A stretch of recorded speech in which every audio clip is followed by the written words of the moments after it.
समय की बात है, किसी एक गांव में रमन नाम का एक चोर रहा करता था। वो पास के जंगलों से गुजरने वाले रास्ते पर आने जाने वाले मुसाफिरों को चाकू की नोक पर लूट लिया करता था।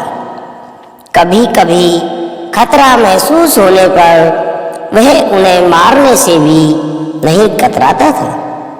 उसका एक छोटा सा परिवार था, जिसमें उसकी पत्नी, एक बेटा, एक बेटी और उसका बूढ़ा बाप रहा करता था। रमन जब चोरी डकैती करता, इन सब के लिए कुछ ना कुछ घर लेकर जरूर जाता था। उसका पूरा परिवार भी यह जानता था कि वो जो सारी चीजें और पैसा लाता है वे चोरी और डकैती के होते हैं। एक दिन रमन ने एक बूढ़े आदमी को लूट लिया। वह बूढ़ा आदमी रमन के आगे बहुत गिड़गिड़ाया। उसने रमन से कहा कि ये पैसे वह उसकी बेटी की शादी के लिए दूसरे गांव से उधार लाया है। कृपया करके वह इन्हें ना लूटे, वरना वह अपनी बेटी की शादी नहीं करा पाएगा। लेकिन रमन को इस बात से कोई फर्क नहीं पड़ता था, इसलिए रमन ने उस बूढ़े आदमी को धक्का मार दिया और उसका सारा पैसा छीनकर अपने घर लौट आया। घर पहुंचने पर रमन के पिता ने उससे पूछा कि आज कहाँ से आ रहे हो। तब रमन ने उनको बताया कि आज उसने एक बूढ़े आदमी के पैसे लूटे हैं, जो अपनी बेटी की शादी के लिए पैसे उधार लेकर अपने घर जा रहा था। रमन के पिता ने उससे कहा कि तुम्हें ऐसा नहीं करना चाहिए। ऐसा करने से तुम्हें बहुत पाप लगेगा। तुम्हें जब चोरी चकारी और डकैती करते हो तो इन चीज़ों से बहुत पाप लगता है, इसलिए आपको ये छोड़ देने चाहिए और कोई मेहनत का काम करके पैसे कमाने चाहिए। तब रमन अपने बाप पर गुस्सा हो गया। उसने कहा, आपके मुंह से यह बातें शोभा नहीं देती, क्योंकि मुझे चोरी चकारी और डकैती सिखाने वाला कोई और नहीं, आप ही हैं।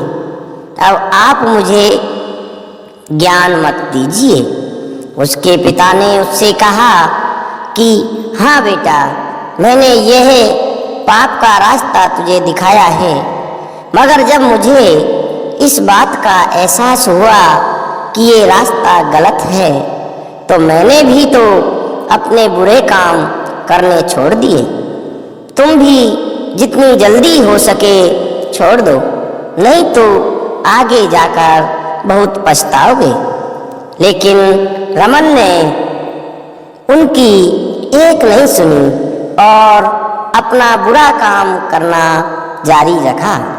कुछ दिनों बाद रमन फिर से चोरी डकैती करने के लिए जंगल के आने जाने वाले रास्ते पर छिपकर बैठ गया। वहाँ पर एक जोड़ा नया नया शादी करके आ रहा था। उसने उन्हें पकड़ लिया और चाकू दिखाकर सारा पैसा और जेवरात मांगने लगा। इस जोड़े ने अपने पास रखे सारे पैसे और धन दौलत दे दिए, मगर जब दुल्हन ने अपना मंगलसूत्र देने से मना किया, तब रमन को उन पर गुस्सा आ गया और उसने दूल्हे को मार दिया। दुल्हन को बोला कि अब यह मंगलसूत्र तुम्हारे किस काम का है? अब तो तुम्हारा दूल्हा भी मर गया, लाओ इस मंगलसूत्र को निकालकर मुझे दे दो। नई नई शादी करके आई दुल्हन अपनी आंखों के सामने अपने पति को मरता हुआ देख खुद भी सदमे से मर गई। ये सब घटना जब हो रही थी तब पास के पेड़ के नीचे बैठा साधु ये सब दृश्य देख रहा था।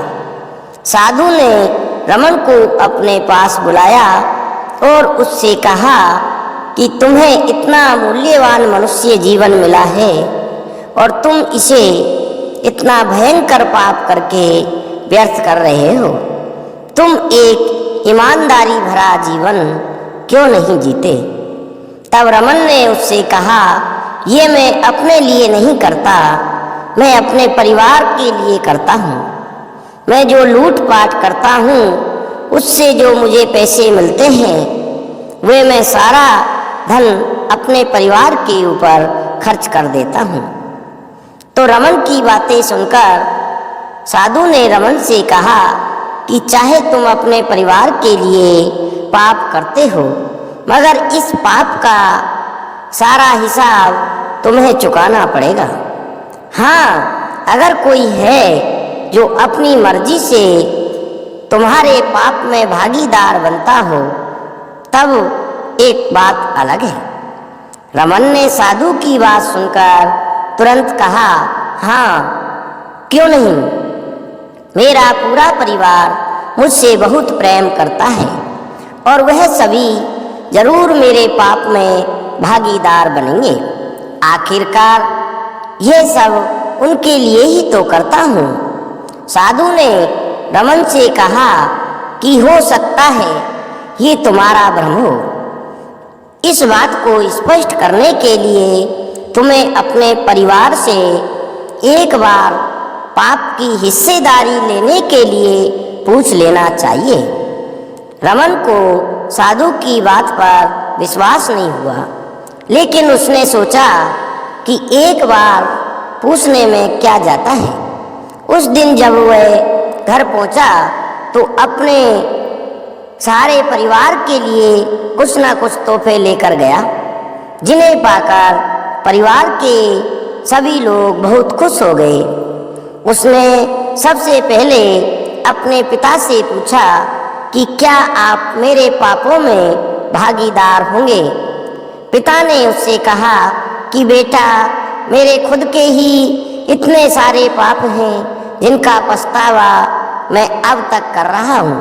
भला मैं तुम्हारे पाप में भागीदार कैसे बनूं? और वैसे भी मैं तुमसे ये काम छोड़ने के लिए तो पहले से कह रहा हूँ। बाद में रमन अपनी पत्नी और बच्चों के पास गया।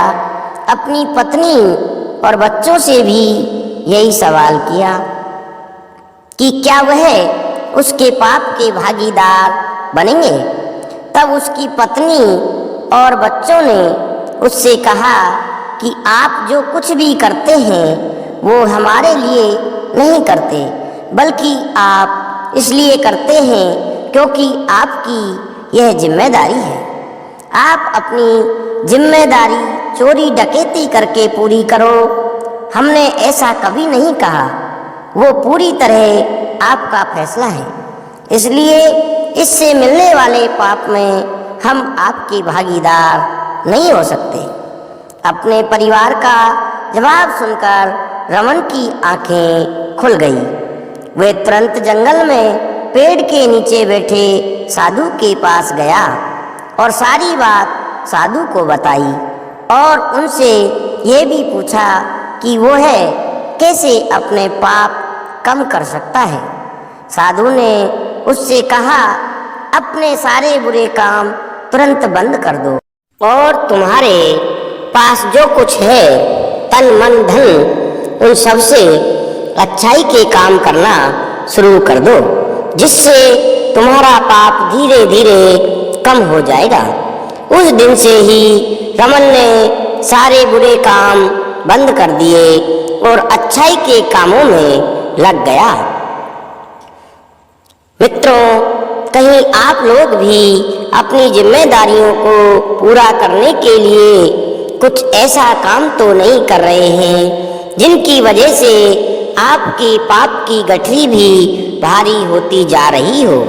याद रखिए, आप जो भी काम करते हो उससे मिलने वाला पाप आप चाहकर भी किसी के साथ नहीं बांट सकते। इसीलिए रुकिए, सोचिए, समझिए और अपने कर्मों को उसी हिसाब से कीजिए। साथियों, यदि कहानी आपको अच्छी लगी हो तो हमारे चैनल को सब्सक्राइब जरूर करना। धन्यवाद।